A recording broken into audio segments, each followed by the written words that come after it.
Imagine it's the 16th century, middle of the 1500s, wars are going on left and right, when all of a sudden imaginary and complex numbers are discovered.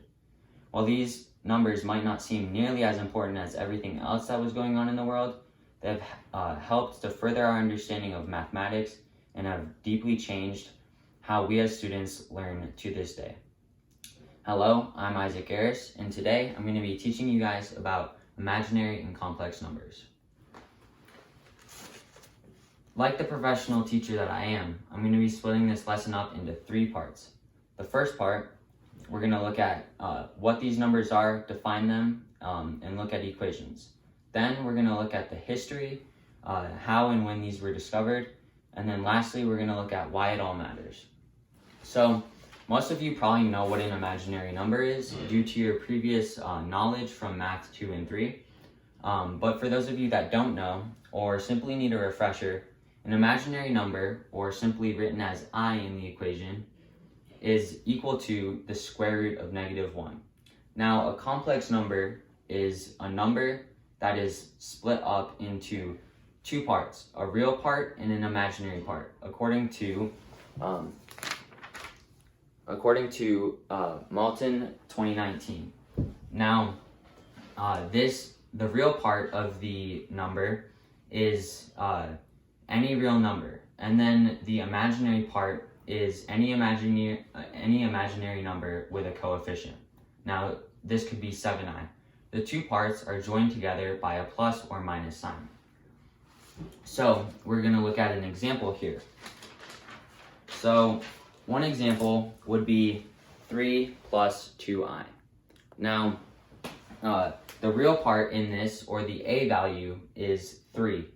The imaginary number, or the imaginary part, is 2i, and the b value is 2. So this is written in standard form, and standard form is equal to a plus bi. Now, another example of a complex number could simply be 7i.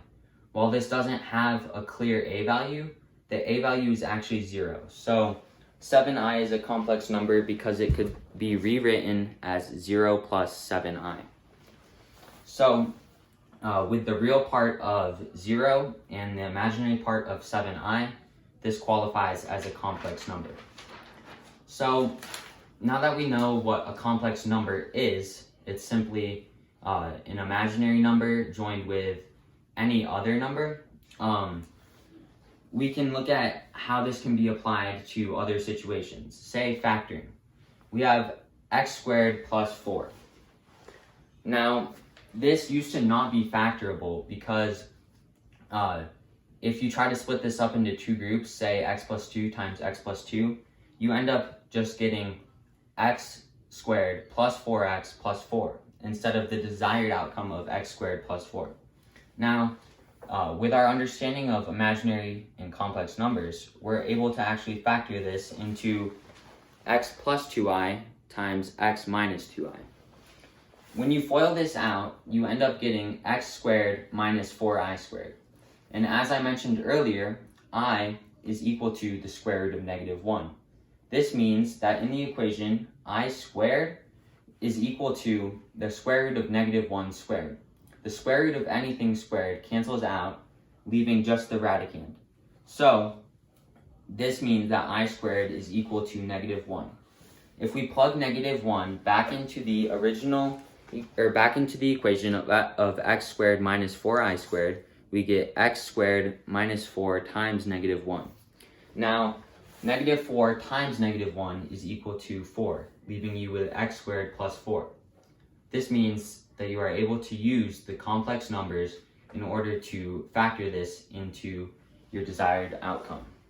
Now, if we look at the history of complex numbers and how they were discovered, according to Science Focus 2019, the 1500s is where the major discoveries and major work of imaginary numbers were made.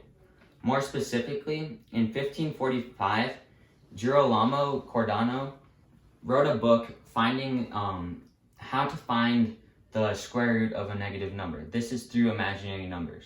While he didn't call it this, this was the first major work on discovering imaginary numbers, which later led to this discovery of complex numbers. Now, in 1637, René Descartes came up with the standard form for complex numbers, which, as I mentioned earlier, is y is equal to a plus bi.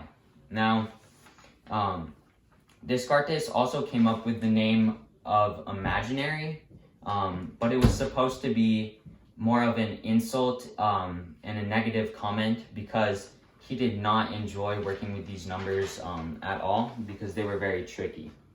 Now, complex numbers are extremely useful, and so this brings me to my next point of looking at why we should care about complex numbers and imaginary numbers, like why they matter.